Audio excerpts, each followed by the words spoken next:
It's Mackey and Judd on Score North and ScoreNorth.com. It's Talking Twins time. That's right. It's Monday. Again, Zolgad, Jake Depew as always. Executive producer, busy as he always is, Declan Goff. And let's see. Twins won 4 consecutive against Detroit. Jake Depew going into the break against those hated Tigers. You thought to yourself, oh boy, this is exciting. There could be something good right around the corner.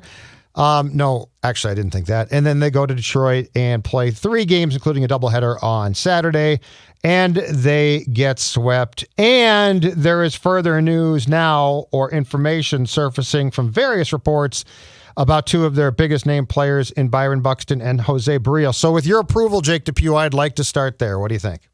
Absolutely. Let's do it. Okay. Friday morning, I believe it was The Athletic, or late Thursday night, The Athletic published a Ken Rosenthal story, and Ken is one of the great information men in baseball. So this is correct. It either comes from the Twins or the Byron Buxton camp, that the Minnesota Twins are actively trying to sign Byron Buxton to a long-term contract, despite the fact that he is often injured and out right now, that there are ongoing talks. It sounds like it painted a picture of ongoing talks. But if the talks fall apart before the July 30th deadline, or there's just an assessment made that Buxton can't be signed, that Buxton could be traded by the deadline, or in my opinion, and I'm just saying this, more likely to me in the winter after the season.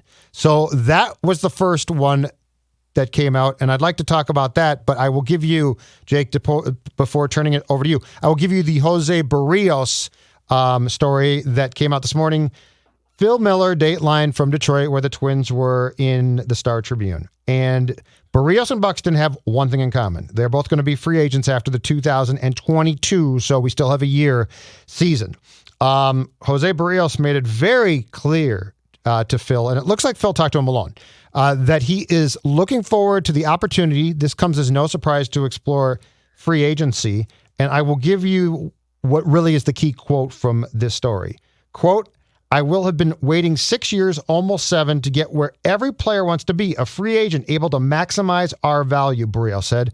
"So it's different now. We are in a good position, and we'll see what the best deal is going to be." And by the way, it does not sound like there are active talks with the Berrios camp and the Twins. All right, that's a lot to digest, but the season is a mess. It's gone off the rails. That happened long ago. On these 2 players, what do you think, Jake Depew, is the best approach? And I guess most importantly, what does your gut tell you about what's going to happen here? Well, I think the best approach from the Twins' perspective is to try to sign both of them to an extension. I don't think that's going to happen. It sounds like for sure with Berrios, or at least it's very unlikely. And I totally get where he's coming from. Why would you sign an extension at this point?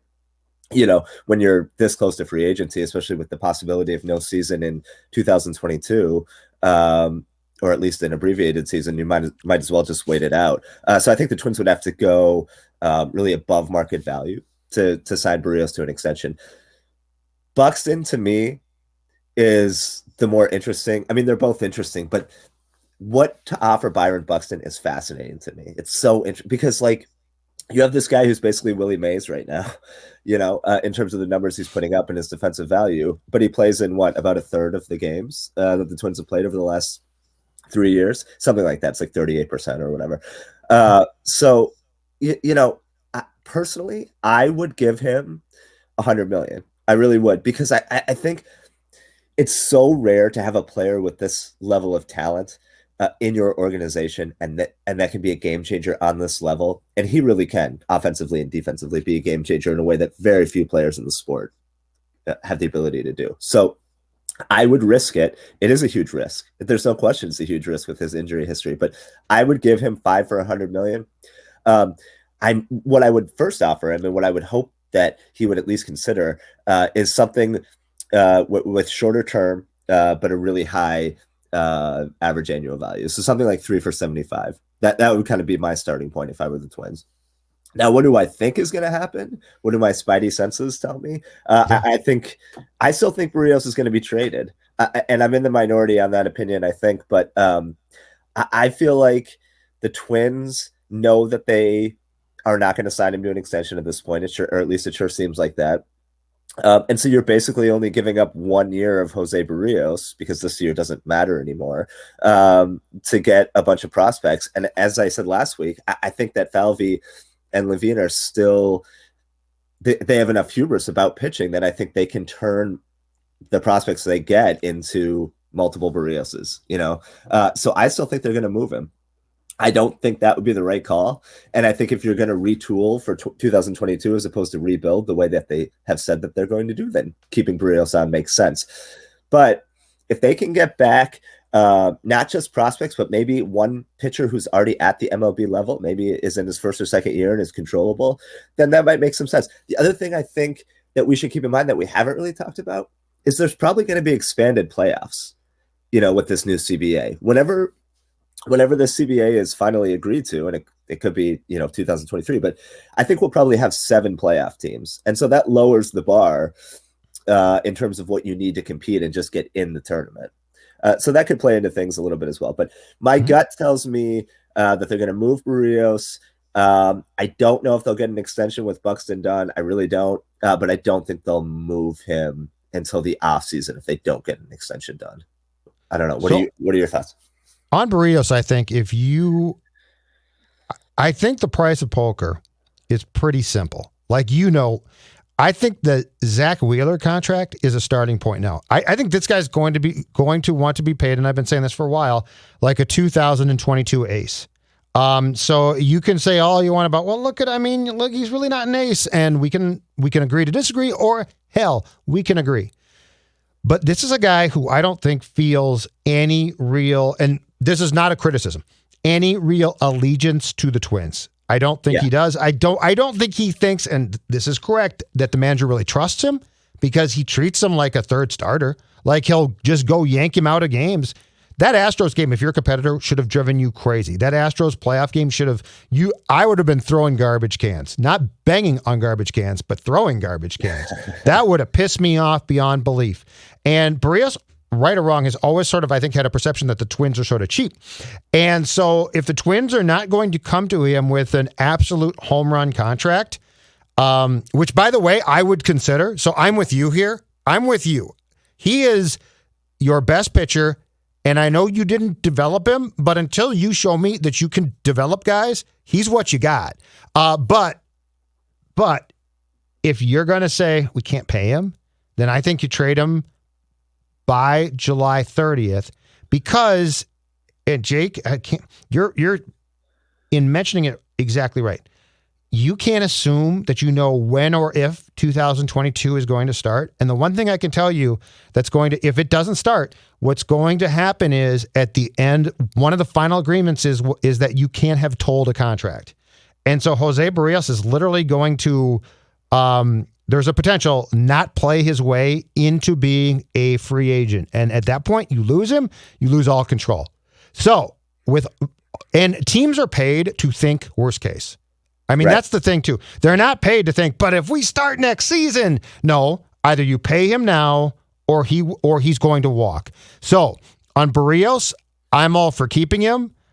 I don't think that they will. This is one reason why I'd be very tempted to make calls, though, on Josh Donaldson and almost give him away if I can get some of that money to use on like a Berrios contract. If I don't have to pay another team to take Josh, which if I take a really low-level prospect, I can probably dump a lot of that salary. So that's the first one. On Buxton, 5 years, $100 million should have been the starting point. The most disturbing thing about the Rosenthal report was not the potential consequences. It was the starting offer, which was referenced, and this obviously came probably from the Buxton camp. Yeah. The Aaron Hicks 7-year, it said it would be north of what Hicks got, which was 7 years, I think $70 million, okay? That's not a starting point for Buxton. I know he's hurt, and I know it sucks. But Byron Buxton, you already screwed him 2 years ago, or 3 years ago on service time. And as you said, Jake, and you're right, when he can play, he's been Willie Mays this season. And you're starting him with an Aaron Hicks comp? That to me is an invitation for him to say, okay, screw it. I'll walk. And this will be the closest that we will get. For all we complain about this and worry and fret and get gray hairs, this will be the closest comp the Twins will have to the whole Ortiz. Oh my God, he could be great. Absolutely. So that's why, but I hate the fact that they started negotiations like they did. Like, I'm not saying that you pay him Mike Trout money, but I am saying that really the comp you picked was Aaron Hicks. I don't like that. And here's the other thing with Buxton. So it makes logical sense for the Twins to offer him something. I'm just throwing this out there, but like 4 for 70 or 4 for 80, and then have a bunch of incentives based on games played because of his injury history. But, and I tweeted this a few days ago, the problem with that is if you're Buxton, why would you trust the Twins to play that out fairly and honestly after they manipulated your service time in 2018, right? Correct. So like, you could very easily see a scenario where he has these huge incentives based on games played, right? And they're sitting him or they're putting him on the IL when he says he's fine. And that could lead to a ton of animosity between the player and the team. And I just don't think he would agree to that in the first place because of what they did to him in 2018. And so that's one of the reasons why that was a bad move. You know, like you can say that was a good move long-term because they get the extra year.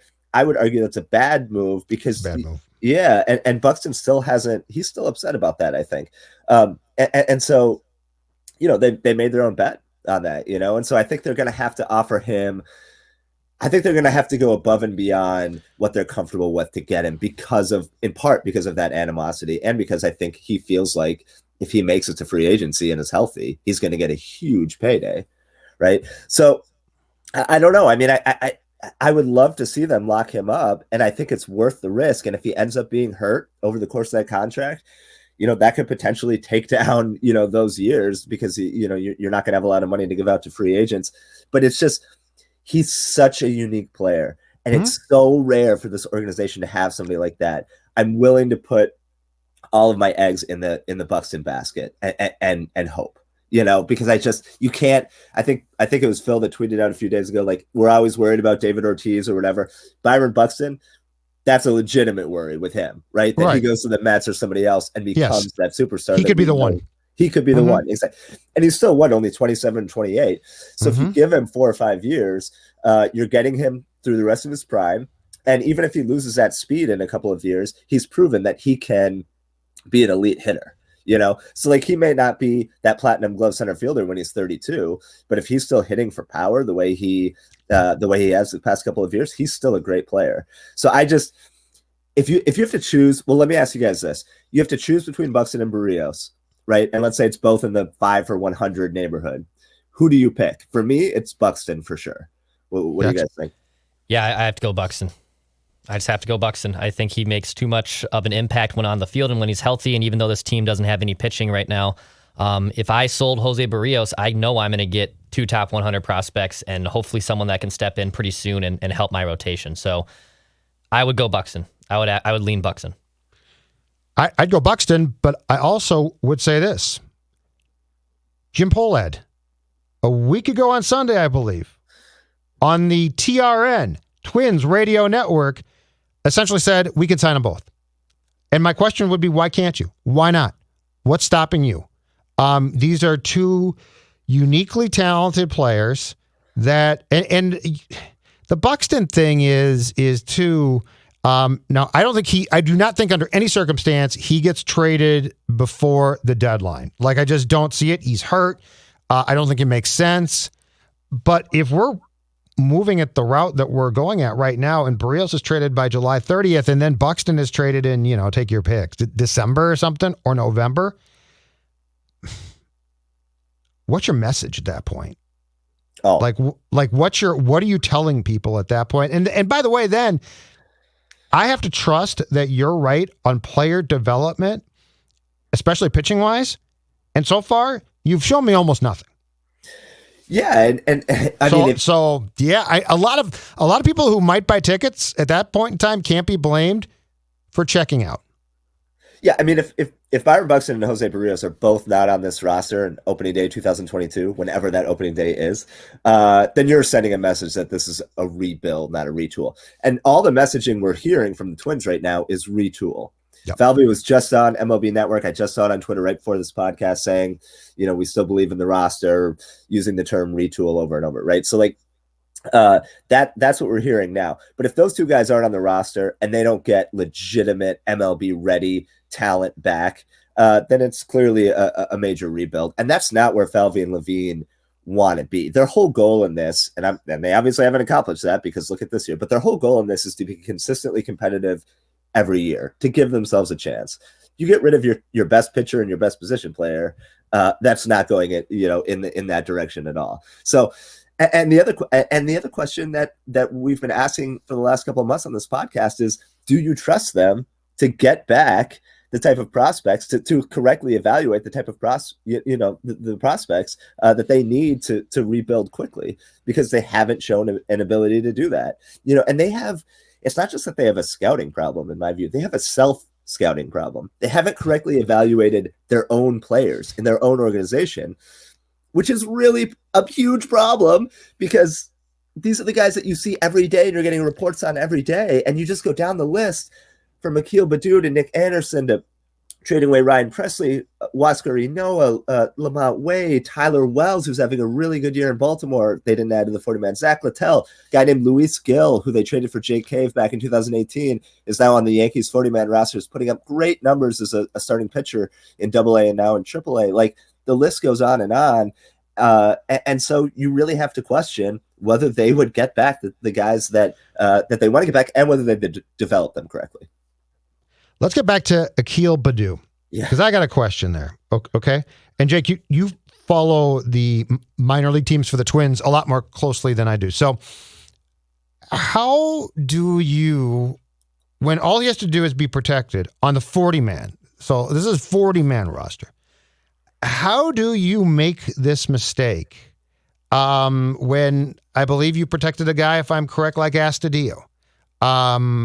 You protected guys that were okay, but probably wouldn't be claimed. I don't understand. How does a guy like that with technically nobody with upside should fall through that crack unless you've given up on them, which I don't think they had. I think they thought to themselves, we just don't have room.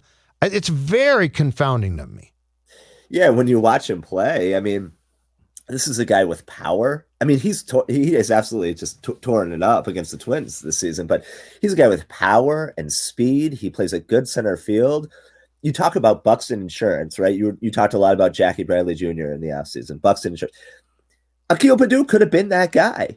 He could have been a fourth outfielder on this team, even if he started in the minors, right? He could have ended up being a fourth outfielder on this team by May or so and stepped right in for Buxton in center field when Buxton went down. He could have been that Jackie Bradley Jr.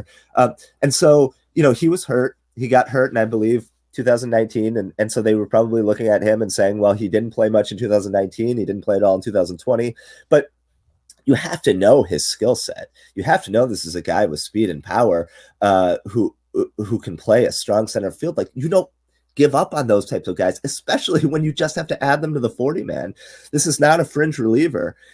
As much as I've ripped him from Nick Anderson, and that was a horrible move, he's a reliever. And there's more volatility there, and I get that. It was still a terrible move to not add him, and I said that at the time. But with Baddoo, this is a center fielder who's incredibly athletic and gifted, and it just, that blows my mind. And so that tells me that they have a self-scouting problem, that the evaluations that they're getting from their minor league people are not correct, at least in the case of Baddoo, and certainly others as well, like Huascar Ynoa and Tyler Wells, So this is something that they need to fix on an organization-wide level, and obviously it starts at the top with Falvey and Levine, but they've got tons of evaluators looking at these guys and providing reports. And I just don't understand how you could look at a guy like Baddoo and say he doesn't deserve a 40-man spot when a lot of these fringe relievers that they've added, throughout the offseason, like Ian Hamilton and guys like that, how exactly you could give them a spot. Like, yes, you're giving guys that are journeymen at times a spot, and okay, I think it's fine to sign them, but don't worry about where they are as far as are they on our 40-man so they can't get claimed or something. Who cares? Yeah, it's just.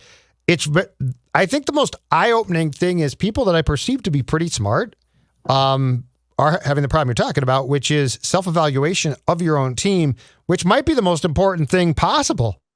Because, I mean, you got them. Now you got to decide who to keep. There's nothing more important than that. That's how you build your team.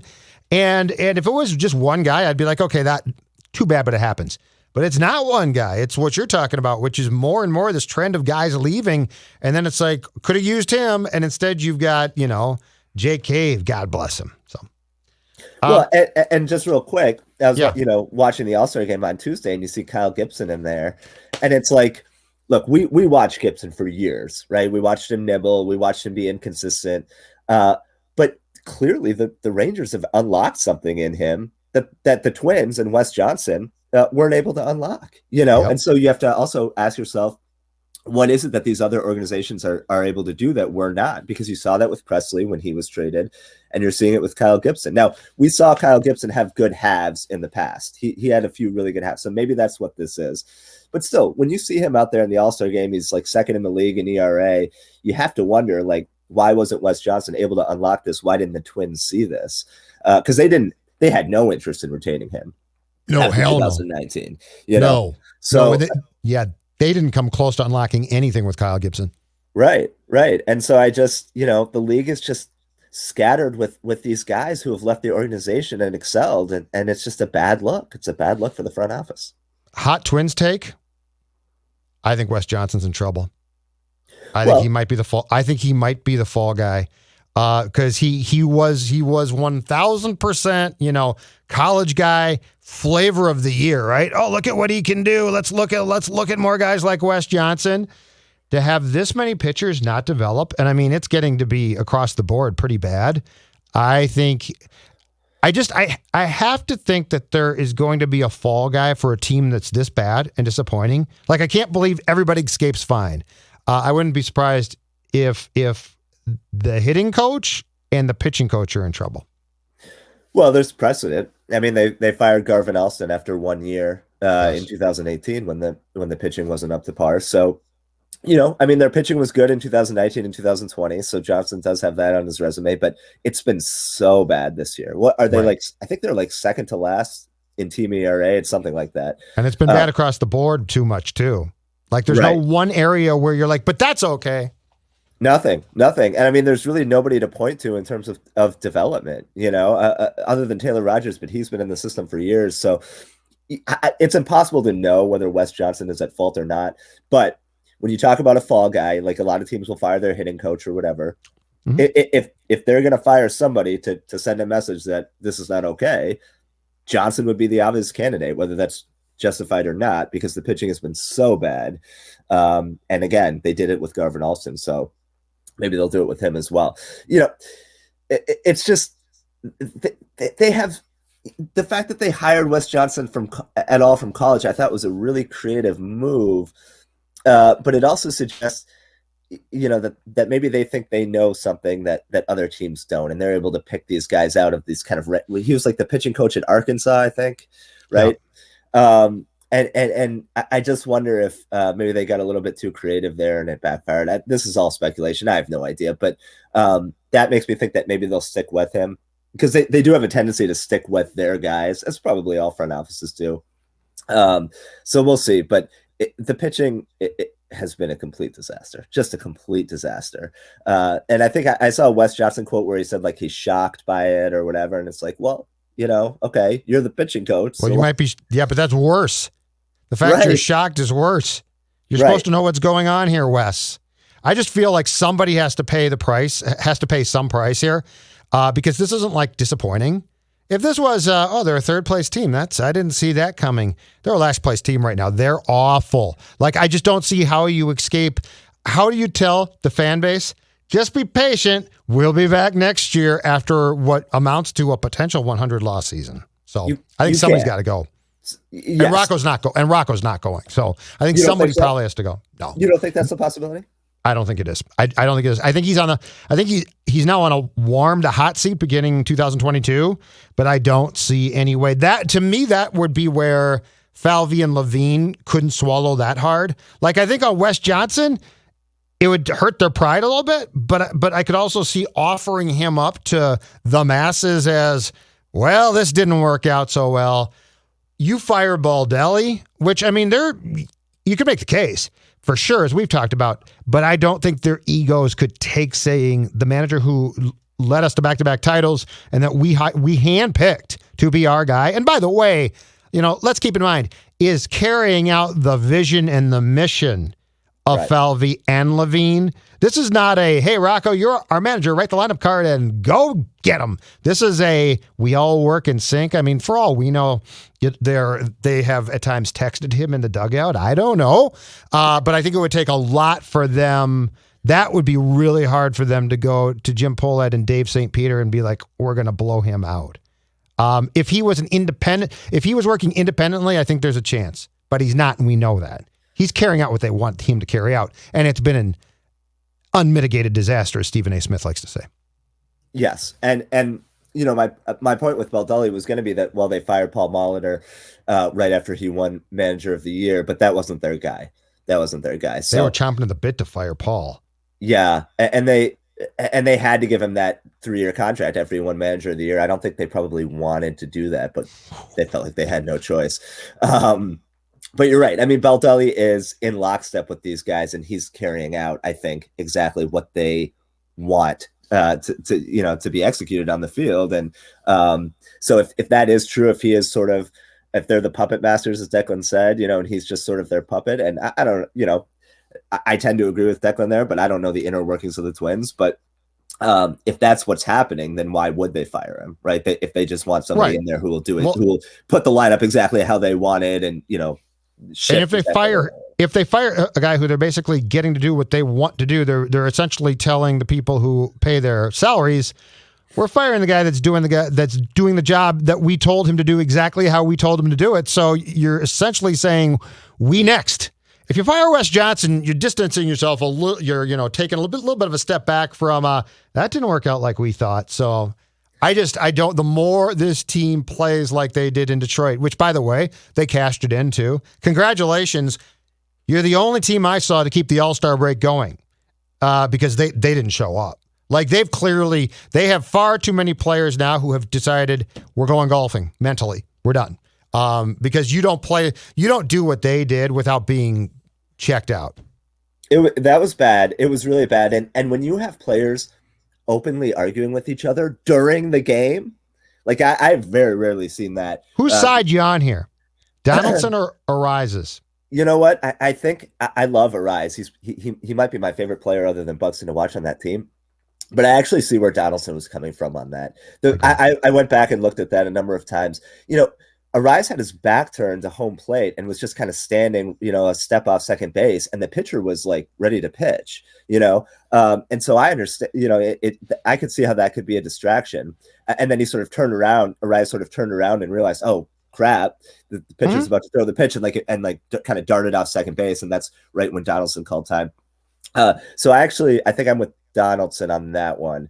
But regardless, and I want to get both of your takes on where you come out on this, but regardless of whose side you're on, those types of things don't happen with a well-functioning ball club. Guys are not fighting, you literally yelling at each other during the game on the field. Like, that is a bad look. And then they're fighting in the dugout. And by the way, where was Rocco in that? Shouldn't Rocco be mediating? That's the problem. Well, and and Rocco doesn't want any part of that, which is part of his job. Yeah. Right, exactly. So that's part of the problem. You had Nelson Cruz sitting there moderating the argument. I think they told him to go back down into the tunnel to hash it out. And I think so Morneau's characterization of what he thought happened was that Donaldson was upset that Arise didn't have the proper lead at that point in time. Yeah. I don't think that's it. I think Donaldson is so anal at the plate. He doesn't want a guy essentially screwing around in his field of vision area. And I think Donaldson, like the guy was set to pitch, Donaldson, I think, is a very locked in dude. I mean, we know he's beyond intense. And Arise is like turned around and looking. And Arise was trying to judge where the outfielders were. So it's not like he was screwing around. But I'm with you, I'm on Josh's side. And I think Donaldson was basically saying, dude, when I'm at the plate, I don't want you, as the pitcher's about to pitch, surveying the outfielders. I need you to be probably not only with the proper lead, but if he has the proper lead, I think he's out of Donaldson's sight line too. Because he was right behind the pitcher. Yeah, I side more with Donaldson just because he's a veteran and I know he's a fiery dude and he can come off as obviously being a butthole, but I typically tend to lean on his side. I know those conversations, those are I'm glad those conversations happen. To Jake's point, it probably shouldn't have to happen if you have a nice functioning clubhouse, and we've been kind of speculating that clubhouse, there's just something has been off on it basically since the beginning of the season. I still lean more towards Josh and Arise being still a younger player, and I don't mean to have, it's not like you have to fall into the guard of, well, he's a young guy and Josh is a veteran, and you have to follow and you have to lead by exactly what Josh is telling you. I tend to lead that Donaldson knows what he's talking about in those situations, and Arise probably also didn't handle it in the best way. Rocco not being there, to me, is the worst part. He's got to be there. He's got to know what's going on. I mean, it's just his whole look. When they're good, the whole live and let live and you screw up it works. In this case, it doesn't work. So it's just that's mine. Yeah, and when you have Arise out there standing at second base with his arms outstretched, like, come on, man, like what's the problem? And Donaldson's yelling at it. I mean, this just I don't know what's going on in that clubhouse, and none of us do. Because we don't have access, but like, there's got to be some serious friction in there, right? I mean, just the way that they're playing and these types of things that are happening, and Rocco just, I don't know that he's checked out. I'm not saying he's checked out because I think he cares a lot, but like, he should be there. He should be involved in that. Did he even comment on it post game? I didn't watch the ball. I did not watch it. I don't know, but yeah. It's going to get worse too, because this weekend gave me the feeling that certain players really have just detached. They're like, All-Star break's done and we suck, and they're exactly right about that. And so guys like Donaldson, to their credit, aren't going to take that well. And so there's going to be more friction now, I think, between probably the few guys that are still engaged and have a lot of pride and the guys who are like, well, we were supposed to be good and we're not. And I mean, that's a people thing. That's how people are. There's going to be people who just basically say, I'm done here. We stink. We got to play these games, 70 or something like that left.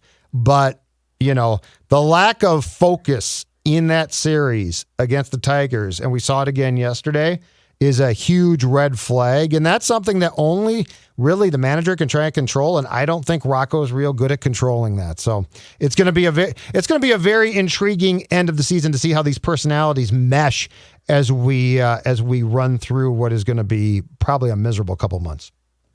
All right, real quick. Let's do a quick yes or no with you guys. I'm going to give you 5 names. Yes or no, they're going to get traded. Let's start with Donaldson. No. Yes or no? No. No, because they won't do what they should do. No. Yeah, unfortunately. Berrios. Yes. I think yes. No. So I'll say yes on Berrios, no on Donaldson. By the way, I agree they should trade him if they're not going to sign him. I now have lost all trust. Yeah. Taylor Rogers. No. I don't know. I don't think so. I don't know if they trust. I would like it to do it, but I don't think they will. No. He's the one I want them to trade, I think maybe even the most. They should, but no, yeah. They should trade him. They won't trade him. I agree. I don't think they'll trade him either. Tyler Duffy. We haven't talked about Duffy at all. He's been pretty good. He's in the same contractual situation as Rogers. What do you guys think? Ooh. I say yes, just because he's fallen off a little bit, and you can probably still get something for him. I just don't know the suitors that would be out there for him. I'll say no. It's an unknown because they try to get too much, and they wouldn't get it. I'm gonna say yes on Duffy. I think they're gonna move him. I don't think they'll get that much for him, but I think they're gonna move him. All right. One more. Let's go with the big one, but this one is for not just July 30th, but through the offseason. Byron Buxton, will he get traded between now and opening day 2022? Yes or no? Dex? I'm gonna go with no. I think they'll find it's tough, but I think they'll find the common ground and lock him up to a deal this winter. I think it happens. So I'm gonna go with no. Unfortunately, I'm gonna go with yes. Wow. But not by July 30th. So the winter they'll trade him. Man, I'm gonna go with no. I would be massively disappointed if they traded him. Massively disappointed. But I think he's going to tell them that he wants out. I think he's going to say, I really don't trust you guys. I need a fresh start. Right or wrong, it'd be easy to convince yourself that wearing a new jersey might change your luck a little bit. I think he'd love to go to like Atlanta or something like that. I'm going to say yes. I don't want it, but I'm going to say yes. Yeah, I mean, it's certainly a possibility, but that would Georgia's home. It would be so disappointing. Yeah, you're right. I'm sure he would love to go to Atlanta. Absolutely. So, all right, sir, we're done. We'll talk to you next Monday, okay? All right, guys. Thank you.